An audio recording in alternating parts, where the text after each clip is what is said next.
Breaking news Lavanya కేసులో hero Raj Tarun చుట్టూ ఉచ్చు బిగిస్తోంది. లావణ్య ఆత్మహత్యాయత్నంతో కేసులో కీలక మలుపు తిరుగుతోంది. ఇప్పటికే రాజ్ తరుణ్ పై నాన్ బెయిలబుల్ కేసు నమోదైంది. రాజ్ తరుణ్ పై చర్యలకు డిమాండ్ చేస్తున్నారు. డీజీపీని కూడా కలిశారు అడ్వకేట్ రాజేష్ కుమార్. లావణ్యకు న్యాయం చేయాలి అని విజ్ఞప్తి చేస్తున్నారు. లావణ్యకు రక్షణ కల్పించాలి అని కోరారు. నిన్న రాత్రి లావణ్యను పోలీసులు కాపాడారు. చనిపోతున్నాను అంటూ నిన్న రాత్రి లాయర్ రాజేష్కు లావణ్య మెసేజ్ చేసింది. వెంటనే పోలీసులను అలర్ట్ చేశాడు లాయర్ రాజేష్ కుమార్. ఈ ఘటనపై లాయర్ రాజేష్ కుమార్ ఏమన్నారో చూద్దాం.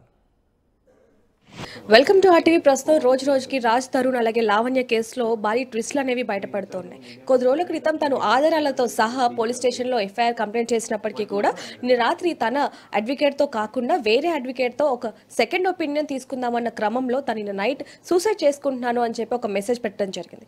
మరి ఎందుకని తను సెకండ్ ఒపీనియన్ తీసుకోవాలనుకుంటుంది ఏంటి అనే దాని గురించి ఇప్పుడు మనతో పాటు అడ్వకేట్ రాజేష్ గారు మనతో ఉన్నారు. ఆయనతో మాట్లాడదాం. నమస్తే అండి. నమస్తే అండి. అంటే నైట్ తను మీకు మెసేజ్ చేయడం జరిగింది, కాల్ చేయడం జరిగింది. ఆల్రెడీ తను ఒక లాయర్ని పెట్టుకున్నారు పర్సనల్గా, అలాగే కేసు వాదించడానికి. అలానే మళ్ళీ మీకు ఎందుకని తను సెకండ్ ఒపీనియన్ తీసుకోవాలన్న ఆలోచన తనకి ఎందుకు వచ్చిందంటారు? తనకి ఎందుకు వచ్చింది అనేది ఆమెకే అడగాలి. యాక్చువల్గా మనకు తెలియదు. ఎవరైనా ఉంటారు కదా వాట్ ఈస్ వాట్ డిస్కషన్స్ అనేది ఆ భాగంలో చేసింది అనుకుంటా. ఏం మాట్లాడారు? ఏం మాట్లాడిందంటే అసలు వాళ్ళకు ఎలాంటి మెరిట్స్ ఉంటాయి, అసలు కేసు ఎలా ముందుకు వెళ్తుంది అని అంటే అప్పుడు చెప్పాము బోత్ సైడ్స్ కూడా హియర్ ద బోత్ సైడ్స్ అదేంటిది అని చెప్పాము. దాని తర్వాత మీకు ఎలా అడ్వకేట్ ఆపర్చునిటీ ఉంటుందో అవతల వాళ్ళు కూడా అడ్వకేట్ ఆపర్చునిటీ ఉంటుంది డెఫినెట్లీ. వాళ్ళు కూడా వాళ్ళ పాజిటివ్స్ ముందు పెడతారు, మీరు మీ పాజిటివ్స్ ముందు పెడతారు. ధర్మాసనం డిసిషన్ తీసుకుంటుంది అని క్లియర్గా ఎక్స్ప్లెయిన్ చేసినాము. ప్లస్ ఆమె ఒంటరిగా ఉంటున్న నేను ఇప్పుడు ఒక్కరినే ఉంటుందంటే అసలు అట్లా ఆ పని చేయకండి. మీరు ఈ టైంలో అసలు ఒంటరిగా అస్సలు ఉండొద్దు. మీరు ఫ్యామిలీ హెల్ప్ కానీ ఫ్రెండ్స్ హెల్ప్ కానీ డెఫినెట్గా తీసుకోండి అని చెప్పాము యాక్చువల్గా. సో అంతలోపు వాళ్ళ బ్రదర్ కానీ వచ్చి ఉంటాడేమో కార్తిక్ అని నాకు నైట్ 1:30కి మాట్లాడారు కార్తిక్ పోలీస్ వాళ్ళ మొబైల్తో. సో ఇది జరిగింది. అంటే తను మీకు కాల్ చేసినప్పుడు అసలు ఏం క్వశ్చన్స్ అడిగింది మిమ్మల్ని? క్వశ్చన్స్ ఏంటంటే ఇప్పుడు యాక్చువల్గా సార్ ఇప్పుడు ఇట్లా అంటే వాళ్ళ సైడ్ కూడా ఎట్లా ఉంటుంది అని చేరింది. వాళ్ళ సైడ్ పాజిటివ్స్ వాళ్ళ ఫాదర్తో మాట్లాడారా అంటే వాళ్ళ ఫాదర్తో మాట్లాడలేదమ్మా, వాళ్ళ ఏదో సమ్ ఫ్యామిలీతో మాట్లాడినాము, వాళ్ళ ఫాదర్తో నైట్ కాల్ చేపిస్తారు అని చెప్పారు యాక్చువల్గా. So I'm waiting for this call అని కూడా చెప్పాను యాక్చువల్గా, హిస్ కాల్ అని. సో ఒకవేళ మాట్లాడితే చెప్పండి అని కూడా చెప్పారు యాక్చువల్గా. అంటే ఇందాక మీరు అన్నారు తను ఒంటరిగా ఉంటున్నాను అని చెప్పిందని చెప్పి, మీరు అన్నప్పుడు తను ఏ విధంగా రెస్పాన్స్ అయింది? ఎందుకంటే ఇందాక మనం పర్సనల్గా మాట్లాడినప్పుడు మీరు అన్నారు తనకి ఏమైనా ప్రాణహాని ఉంటుందేమో, నాకెందుకు ప్రాణహాని ఉంటుందని చెప్పి తను మిమ్మల్ని క్వశ్చన్ వేయడం జరిగింది. ఎస్, నేనేమంటున్నానంటే ఇప్పుడు ఒంటరిగా ఉంటున్నప్పుడు మేము డిఫరెంట్ ఇన్సిడెంట్స్ చూస్తుంటాము. ఒంటరిగా ఉన్నప్పుడు డిఫరెంట్ యాక్టివిటీస్ ఒకరు వచ్చి అదే చేయొచ్చు, ఏమన్నా ప్రాబిలిటీస్ అలా ఉండకండి. ఇవన్నీ కూడా ఇష్యూ అయింది కాబట్టి మీరు ఫ్యామిలీతో సపోర్ట్ తీసుకోండి. మీ యొక్క తల్లిదండ్రుల యొక్క అండ ఇంపార్టెంట్, ఫ్యామిలీ యొక్క అండ ఇంపార్టెంట్, ఫ్రెండ్స్తో ఉండండి, మీరు అందరితో కలిసి ఉండండి అని చెప్పాము. సో ఆమె కూడా అంటే దాడి చేస్తారా అని అడిగితే చెప్పలేమమ్మా, అదేనే కాదు, మీరు ఒంటరిగా ఉండకండి. ఇంత పెద్ద ఇష్యూ అయింది రాష్ట్రంలో, 2 రాష్ట్రాలు ఇష్యూ అయింది కాబట్టి మీరు సింగిల్గా ఉండకండి. సింగిల్గా ఉంటే డిఫరెంట్ థాట్స్ ఉంటాయి. ఇవన్నీ ఇవి సింగిల్గా ఉంటేనే కదా ఇవన్నీ వచ్చేది. వేరే వాళ్ళు వస్తే వీళ్ళు షేర్ చేస్తారు. సో 12:20కి సడన్గా నేను అనుకున్నట్టే ఆమె మెసేజ్ పెట్టేవరకు నాకు కూడా భయం వేసి 100ని కాల్ చేసి నర్సింగ్ పోలీస్ వాళ్ళని అలర్ట్ చేసినాము. వాళ్ళు ఒక 15 మినిట్స్లో ఘటన స్థలానికి నెంబర్ ట్రేస్ చేశారు. యాక్చువల్గా really great to the Telangana police. వాళ్ళు ట్రేస్ చేశారు. షీ సేఫ్ అని మళ్ళీ రిటర్న్గా దే ఇన్ఫార్మ్డ్ మీ.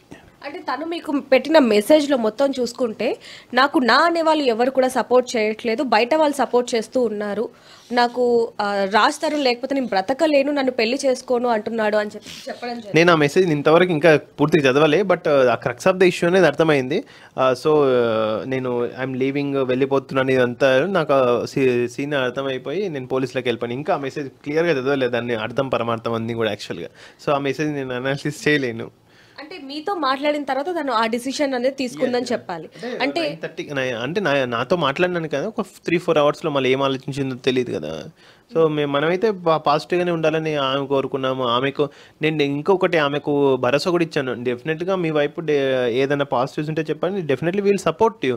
నిజంగా అన్యాయం జరిగితే నేను సపోర్ట్ చేస్తామంటే సార్ పెళ్లి చేస్తారా, పెళ్లి చేపిస్తారంటే నేను ఎట్లా మా పెళ్లి చేపిస్తాను, అది కాదు కదా, అది తరుణ్ మీద డిపెండ్ అయి ఉంటుంది. ఒకవేళ పెళ్లి చేసుకోవాలా లేదా అనేది ఆయన మీద. ఫోర్స్ఫుల్ సంసారం చేయండి, ఫోర్స్ఫుల్ మ్యాట్రిమోనియల్ రిలేషన్షిప్లో ఉండండి, ఏ కోర్టు ఏ ఇన్స్టిట్యూషన్ ఫోర్స్ఫుల్గా ఆర్డర్ చెప్పదు యాక్చువల్గా. సో మీరే థింక్ చేయండి. ఇప్పుడు బెయిల్ వస్తుందా అంటే బెయిల్ ఎవరికైనా ఇప్పుడు కొంచెం అటు ఇటు అయినా బెయిల్ వస్తుంది. ఇది ఎన్డీపీఎస్ కాదు 2-3 years పెట్టుకోవడానికి, డ్రగ్స్ కేసు కాదు 2-3 years అలా అదేంటిది రిమాండ్లో ఉంచుకోవడానికి. ఛార్జ్ షీట్ 60-90 daysలో మ్యాక్సిమం చేయాలి, పాత సెక్షన్స్ ప్రకారమే కాబట్టి, బిలో జూలై అయింది కాబట్టి. సో చెప్పాము యాంటిసిపేటరీ బెయిల్ అవకాశాలు ఉంటాయి, లేకపోతే అది ఒకవేళ ఫెయిల్ అయితే మళ్ళీ బెయిల్ అప్లికేషన్ ఉంటుంది. బెయిల్ వస్తే ఎన్ని రోజులు వస్తుందంటే ఎవరికైనా బెయిల్ వస్తుంది మ్యాక్సిమం. బెయిల్ అని అది అక్యూజ్డ్ ఉండరు కదా, అంటే మళ్ళీ వచ్చినాక పెళ్లి చేసుకుంటానండి. ఇవన్నీ కూడా ఆమెకు ఇంతవరకు తెలియనట్టున్నాయి. వాట్ ఈజ్ అదేంటిది ఇంత జరిగాక కూడా రాజ్ తరుణ్ పెళ్లి చేసుకుంటాడా అనే క్వశ్చన్ తనలో ఎక్కువగా ఉందని చెప్పొచ్చు. అది రాజ్ తరుణ్ అయితే ఆమె ఇష్టపడుతుంది, ఆమె ఇష్టం. బట్ నేను ఇంకొకటి చెప్పాను, ఇప్పుడు ఇష్టం ఉంటే కూడా మీరు వేరే విధంగా కూడా చేసేది ఉండేది ఏంటిది, ఇష్టంగా మీరు ఇష్టపడుతుండే ఆయనను ప్రూవ్ చేస్తుంటే ఇంకా కలుస్తాడేమో. ఇవన్నీ జరిగినాక మీరు కూడా అదేంటిది నేను చెప్పలేను కదా, రాజ్ తరుణ్ ఇష్టం మీద డిపెండ్ అయి ఉంటుందని చెప్పాను యాక్చువల్గా.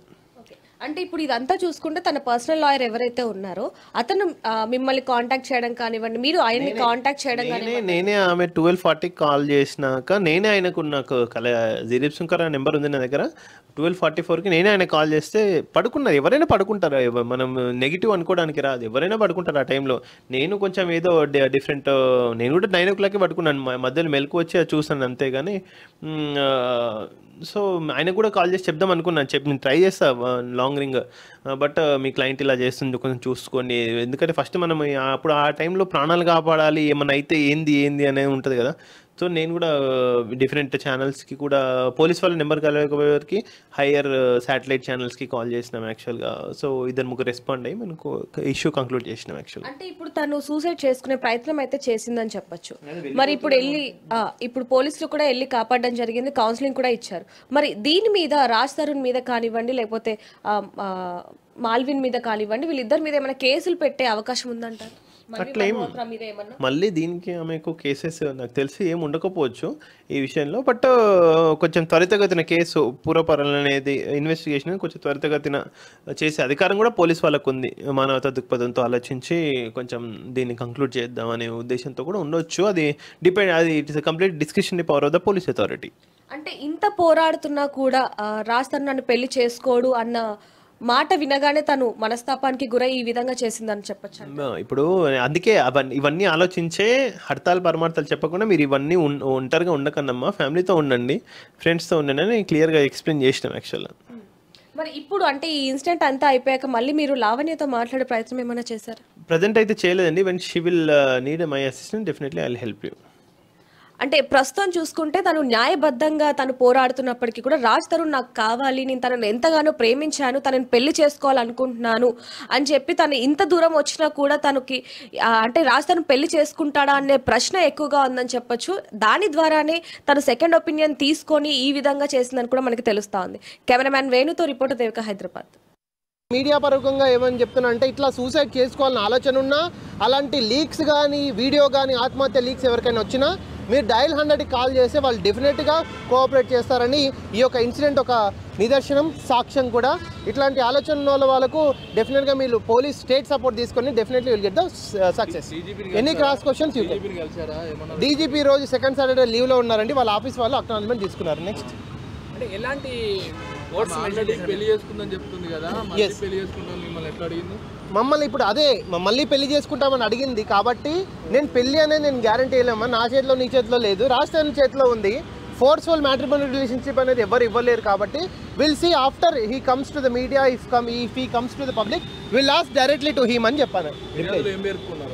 ఈ ఫిర్యాదులో ఏంటంటే లావణ్యకు స్టేట్ హోమ్ సపోర్ట్ ఇవ్వండి, ఇన్ కేస్ ఫ్యామిలీ సపోర్ట్ లేకపోతే ఒక్కదే ఉంటుంది అన్ను కాబట్టి రెండోది ఇంకొకటి ఏంటంటే ఆమెకు భరోసా, మనకు లీగల్గా కౌన్సిలింగ్ సెషన్స్ ఇవ్వండి, సో ఆమె మైండ్ఫుల్గా అలోన్నెస్ నుంచి బయటకు వస్తుందనే ఉద్దేశంతో ఈ కంప్లైంట్ అనేది ఇవ్వడం జరిగింది. మీతో రాత్రి మాట్లాడినప్పుడు రాజ్ తరుణ్తో థ్రెట్ ఏమైనా ఉందని చెప్పిందా మీకు? ఎస్. అయితే ఇంకొకటి, మీరు ఒంటరిగా ఉండకండి, మీ ఫ్యామిలీతో ఉన్నప్పుడు సార్ నాకు ఏమైనా దాడి చేస్తారంటే, దాడి కాదమ్మా నేను చెప్పలేను, ఒక్కరిగా అయితే ఉండకండి, పాజిటివ్గా ఫ్యామిలీతో సపోర్ట్ తీసుకోండి, ఫ్రెండ్స్తో సపోర్ట్ చేసుకోండి అని ఆ కన్వర్జేషన్ మాత్రమే జరిగింది. బట్ ఆమె దాడి చేస్తారని అయితే రివర్స్ అడిగింది.